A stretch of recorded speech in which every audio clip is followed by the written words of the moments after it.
সুপ্রিয় দর্শক, আসসালামু আলাইকুম। একজন সুফি গুরু ছিলেন বাসরা, চেনেন তো? বাসরা হলো ইরাকের মুক্তা উত্তোলনের জন্য বিখ্যাত জায়গা, আর বোমা বিস্ফোরণের জন্য। যেভাবেই চেনেন, খুবই বিখ্যাত জায়গা। সে সুফি গুরুর কাছে অনেকেই আসতেন।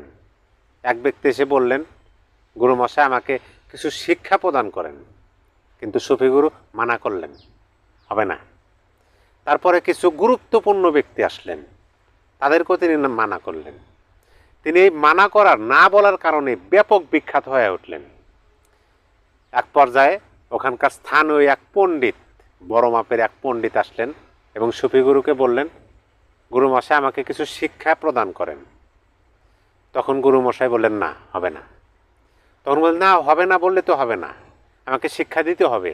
কারণ আমি বুঝতে পারছি, আমি অন্তরে অনুভব করতে পারতেছি আপনার মধ্যে এমন কিছু অমূল্য শিক্ষা আছে যা কোনো বই পুস্তকে পড়ে আসলে পাওয়া যাবে না।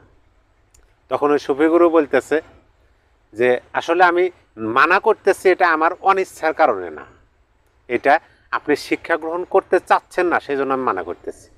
তখন ওই পণ্ডিত বলতেছে, কি বলেন? আমি ইচ্ছা করে আপনার কাছে আসলাম, আমি স্ব ইচ্ছা আপনাকে বলতেছি শিক্ষা দেন, আমাকে শিক্ষা প্রদান করেন, আর আপনি বলতেছেন আমি ইচ্ছুক না। আমি 100% ইচ্ছুক, আপনি শিক্ষা দিয়ে দেখেন। তখন সুফি গুরু বলতেছে, তুমি কি আসলেই ইচ্ছুক? বলে, হ্যাঁ, আমি আসলেই ইচ্ছুক। যে কোনো শিক্ষা আমাকে দেন, আমি ওই শিক্ষা নিতে গ্রহণ করতে প্রস্তুত। তখন সুফি গুরু উঠলেন এবং তার কুঠিঘরে চলে গেলেন। কুঠিঘরে থেকে একটা ময়লাযুক্ত ছেঁড়া কাপড় নিয়ে আসলেন। আইসা ওই পণ্ডিতকে বললেন, আপনার পরিধানে যে কাপড়টা আছে ওই কাপড়টা আপনি চেঞ্জ করে এই কাপড়টা কফিন হিসাবে পরেন। এবং শুধু তাই নয়, এই যে একটা ময়লাযুক্ত দড়ি, এটা মালা হিসাবে আপনি গলায় পরেন। আপনাকে আমি কিছু মিষ্টি চকলেটও দেব, সেই চকলেটগুলো নিয়ে আপনি চলে যান বাজারে, বন্দরে বা শহরে। আপনাকে দেখে ছোট ছেলে মেয়েরা হাসাহাসি করবে, ঢেলাঢেলি করবে। আপনাকে যে ঢেল দেবে বা আপনাকে দেখে যে হাসবে, তার মুখের দিকে তাকাবেন, মুচকে একটা হাসি দিবেন এবং ছোট বাচ্চাটাকে একটা লজেন্স দেবেন। তখন তো পণ্ডিত তো ভাবনায় পড়ে গেল, এই কি বলে রে, আমার মতো পণ্ডিত আমি শহরে যাবো এই ছেঁড়া জামা পরিয়া পাগল সাজা, হ্যাঁ, আমার এই দেখে ছলপল হাসবো, এটা আমার কি হইব? তখন ওই সুফি গুরু বলতেছেন, দেখলেন তো, আপনি আসলে শিক্ষা নেওয়ার জন্য প্রস্তুত না, আপনি ইচ্ছুক না।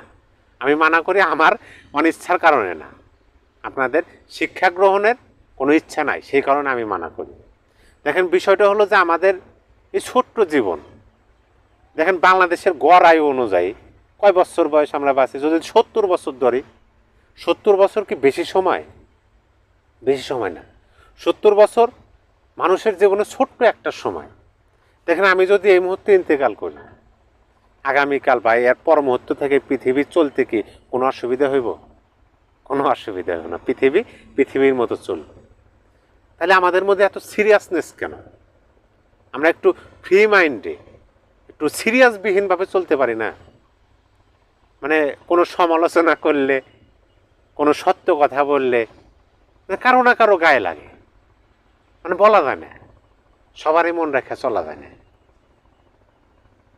আশা করি সবাই বুঝতে পারছেন। সবাই ভালো থাকবেন।